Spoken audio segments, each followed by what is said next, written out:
Man, in the words of Coach Prime, the Colorado State versus Colorado game this Saturday just got personal. It's already a big in-state rivalry, but when you throw Deion Sanders into the mix and then there's some trash talk, this game's going to be prime time, baby. So let's talk Rocky Mountain Showdown with Troy Renck of Denver 7. Troy, thanks for joining us. To give our viewers some context, we're talking to Colorado State media royalty right here, so you know this one's going to be good. Before we even talk about the showdown, let's talk about how Colorado has always been a football state, especially the CU Buffs, but we see Coach Prime, we see the effect that he's had from afar, but you're right there in the mix. So what's the energy and the vibe been like all around the state since Coach Prime came to Colorado? Yeah, I mean, the football interest in this state in terms of college is so much different when CU's relevant. I went to CU from 89 to 93. So when I was there, I covered the team as a beat writer. I was the news director and sports director of the campus radio station. They won a national title. That's the last time I remember there being this kind of fervor for the team. But even then, those were bigger games. It did not match the hype we've seen with Coach Sanders. The moment he got here, it changed. And I'll give you one example. The spring game was sold out, so right at 48,000. The year before, the attendance at the spring game, 1,200 fans.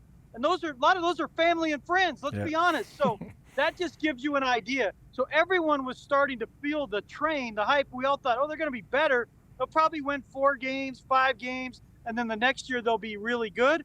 He has exceeded expectations in every way imaginable. And he's not just a coach. He's like a pastor with a congregation. He's got people believing, not only his players, he's got fans believing.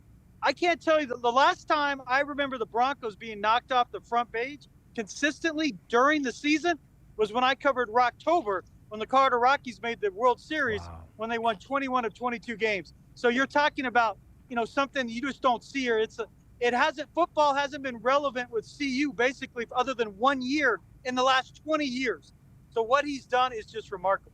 That's what happens when you bring Louis luggage to Boulder. Yeah, he's definitely brought some new energy into that program. And speaking of this game, we haven't seen a CU versus CSU game this hyped in a long time. I lived in Denver for 3 years. I went to the game that was at Mile High Stadium. It was cool, but the parking lot didn't have the energy. Rams head coach Jay Norvell had some words for Coach Prime, and of course, Coach Prime and his squad took those comments personally. So would you say that Norvell's comments were just good for the rivalry, or did this man just poke the bear? Yeah, it was nonsensical. I like Jay. I've met him. He's a good coach.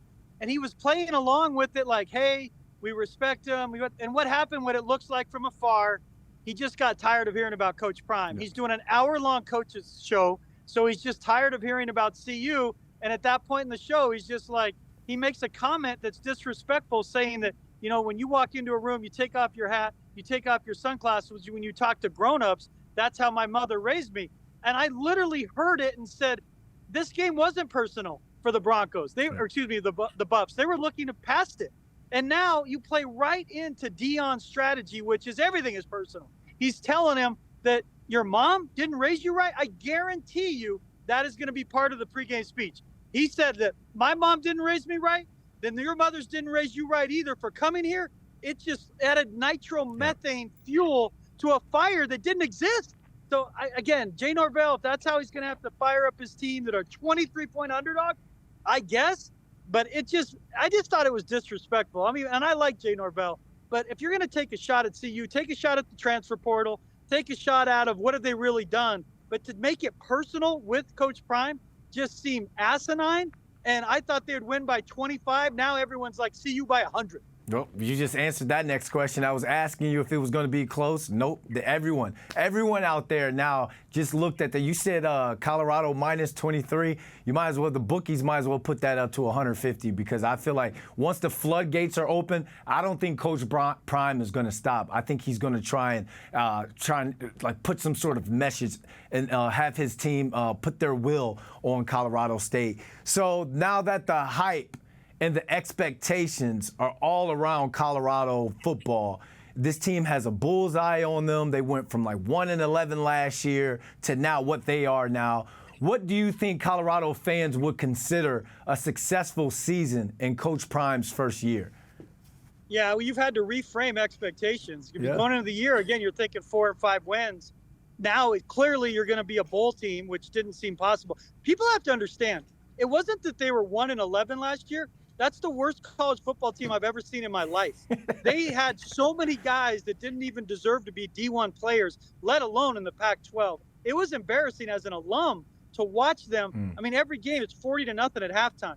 So to see how much it's transformed with the transfer portal and the incoming recruiting class he had, it is just jarring. But the expectations now for me, talking to CU Buff fans and alums, it's 7 to 8 wins and a pretty big bowl. Now, again, it might be more than that. I'm being cautious here because, with all due respect to TCU, that's a great win, but they're not a very good team this year. And Nebraska is not a very good team. So their schedule, the Pac-12, it's dying. This is the best year of the Pac-12. Every team, it feels like, has a great quarterback. So they got to play at Oregon next week. Then USC at home. We'll know a lot more then.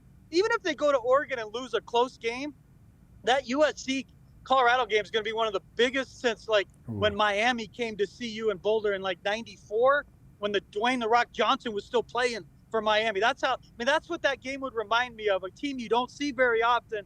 USC comes in ranked 4th. If CU somehow beats Oregon, you're talking about number 4 versus number 11 or 12.